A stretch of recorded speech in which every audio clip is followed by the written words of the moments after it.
Emergency provision को हम कहते हैं आपातकालीन प्रावधान।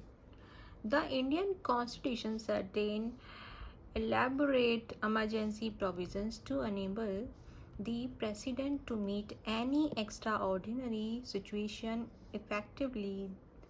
The rationality behind the incorporation of these provisions is to safeguard the Soviet unity, integrity, and security of the country, the democratic political system, and the constitution. ठीक है। अब ये क्या कहता है, जो आपातकालीन प्रावधान है इसमें क्या है, प्रभावशाली ढंग से किसके आपातकाल की स्थिति में प्रभावशाली ढंग से निपटने के लिए भारतीय संविधान में राष्ट्रपति के लिए आपातकालीन प्रावधानों की व्यवस्था की गई है ना। इन प्रावधानों को संविधान में शामिल करने का उद्देश्य सिर्फ एक ही यही है कि देश की संप्रभुता, एकता, अखंडता, सुरक्षा, संविधान एवं देश के लोकतांत्रिक ढांचे को सुरक्षा प्रदान कर सकें।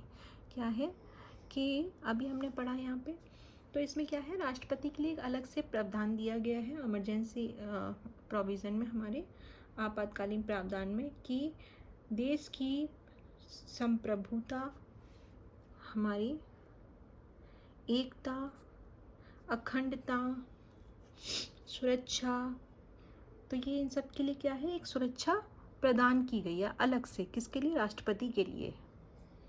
अब हम आगे देखते हैं, the constitution envisages 3 type of emergency. इसमें क्या है, 3 टाइप की इमरजेंसीज हैं। नेमली, पहला है हमारा national emergency on the ground of war और एक्सटर्नल एग्रेशन और आर्म्ड रेबल, आर्टिकल 352। तो हमारे इसे 3 टाइप्स ऑफ इमरजेंसीज में इसे हमने क्या किया है, इसमें 3 तरह की इमरजेंसियाँ होती हैं इमरजेंसी प्रोविज़न में। एक होती है national emergency, state emergency and financial emergency. आप देख सकते हैं नेशनल इमरजेंसी में आर्टिकल 352 है।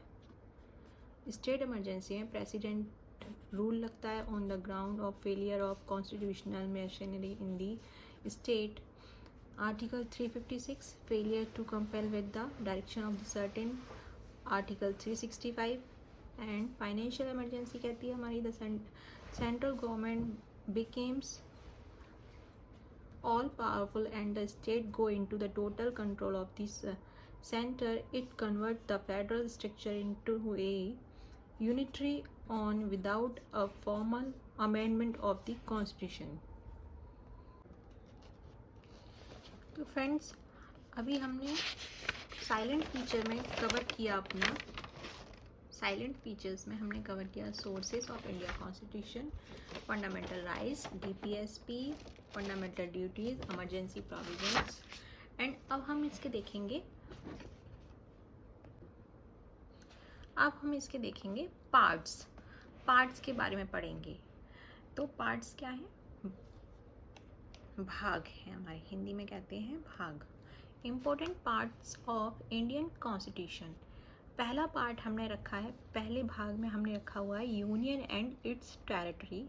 Second is citizenship, fundamental rights, directive principles of state policy, the union, the states, the union territory, the panchayats, the municipal parties, the cooperative societies, relation between the union and the state, part 15 elections, part 17 language, part 18 emergency provisions, part 21 temporary, transitional and special provisions, part 20 कहता है हमारा, 21 में तो हमारे ये आ गया, 20 कहता है amendment of the constitution, and part 22 short title, date of, sorry आपको दिख नहीं रहा होगा, हाँ, short title, date of commencement, authoritative text in Hindi and replace